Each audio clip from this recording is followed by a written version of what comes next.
Senhor presidente, senhoras e senhores deputados, público que nos assiste, afinal de contas, essa é a casa do povo e não poderia ser diferente ter o povo aqui.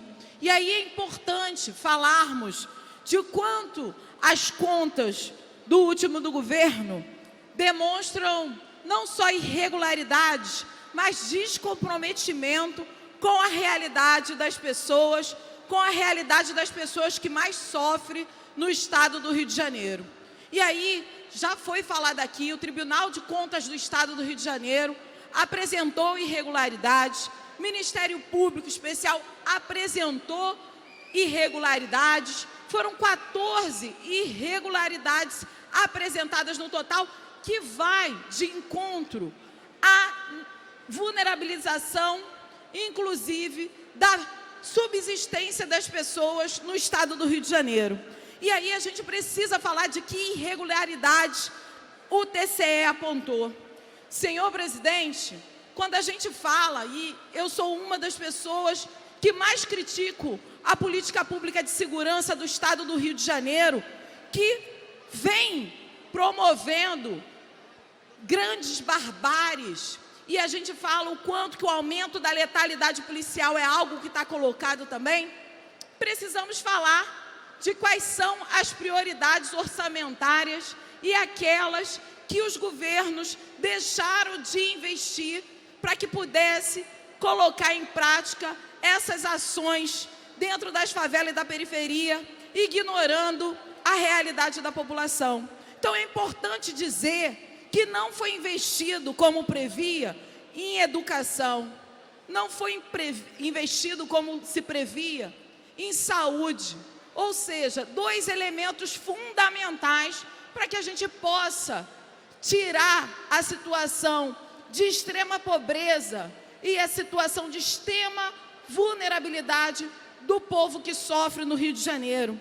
E aí, apresentar que não foi cumprido o mínimo da saúde, deixou-se de aplicar 2, bilhões na saúde do estado do Rio de Janeiro. Esse limite mínimo, que deveria ser de aplicação de recursos em ações, serviços públicos de saúde, contrariando inclusive a Constituição Federal, que prevê 12%. Ao aplicar apenas 6,56% das receitas de impostos e transferências previstos nos referidos dispositivos legais, o governo deixou, sim, a saúde no banco de mercado, no banco da troca mercadológica e numa lógica privatizante. É importante juntarmos os pontos quando a gente está avaliando. Não aplicou, inclusive, senhor presidente, integralmente o valor referente à diferença entre o percentual executado e o mínimo previsto na saúde referente aos exercícios de 2016 e 2017, contrariando a legislação ao executar apenas 60 milhões do total de 2,5 bilhões. Ou seja, senhor presidente, se morreu gente na porta dos hospitais, o governo passado tem culpa. E a gente não pode deixar de falar disso. Importante também dizer do mínimo aplicado na educação, ou que se deixou aplicar, de 73,7 milhões na educação. O governo aplicou apenas 24,82% de suas receitas, descumprindo o limite mínimo de 25% estabelecido no artigo 212 da Constituição Federal. E também não teve repasse para o Fundo de Manutenção e Desenvolvimento da Educação Básica e Valorização dos Profissionais de Educação, o Fundeb. Deixou-se de aplicar no Fundeb 986,2 milhões.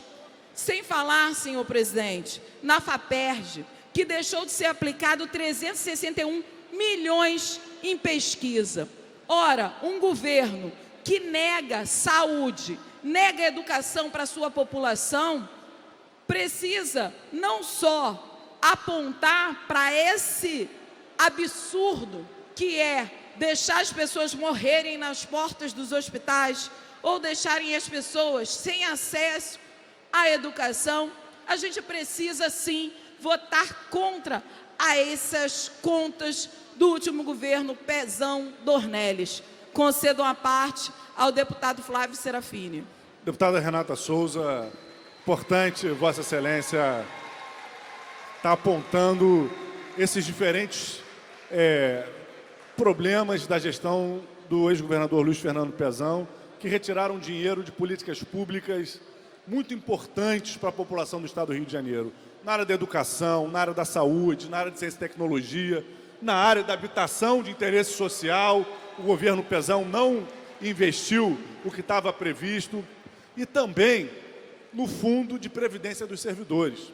É importante lembrar que Pezão não só não fez os repasses obrigatórios por lei, como fez negociações em paraísos fiscais que deram um prejuízo bilionário para o Fundo de Previdência dos Servidores.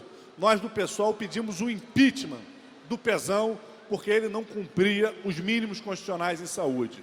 E agora a gente dá um voto coerente com essa luta que a gente tem travado contra os esquemas desses governos que estiveram à frente do Estado do Rio de Janeiro, e vamos seguir desaprovando as contas do Pezão para continuar a nossa luta pela garantia dos direitos do povo do Rio de Janeiro.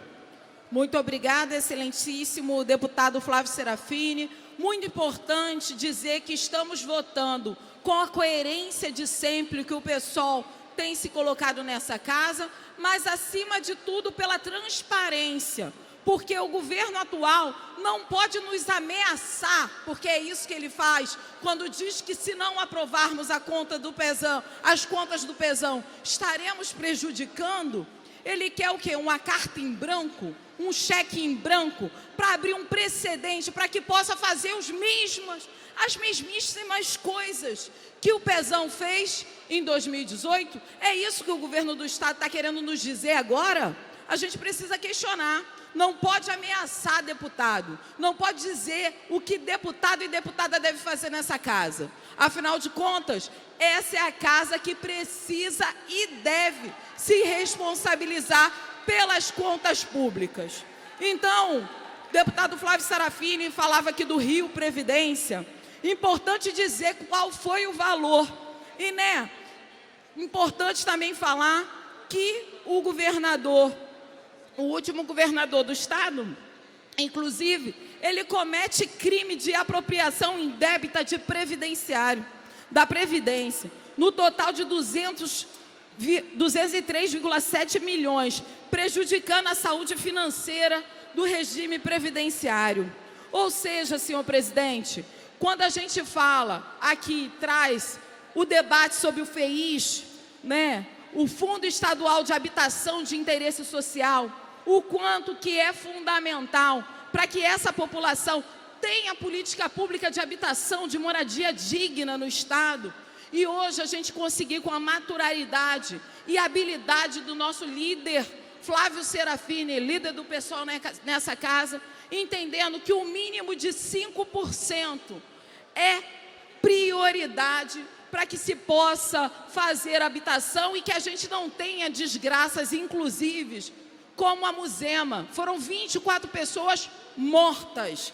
24 pessoas mortas e algumas centenas desabrigadas. Ou seja, senhor presidente, precisamos desaprovar as contas do Pezão, porque senão a gente dá uma carta branca para o atual governo Witzel a fazer o que quiser, porque a gente abre um precedente e essa casa vai ter dificuldade em tentar desaprovar as contas, por exemplo, que o governo Witzel virá apresentar. Eu não quero abrir precedente, eu quero transparência. E é isso que o pessoal quer e exige dessa casa. Muito obrigada, senhor presidente.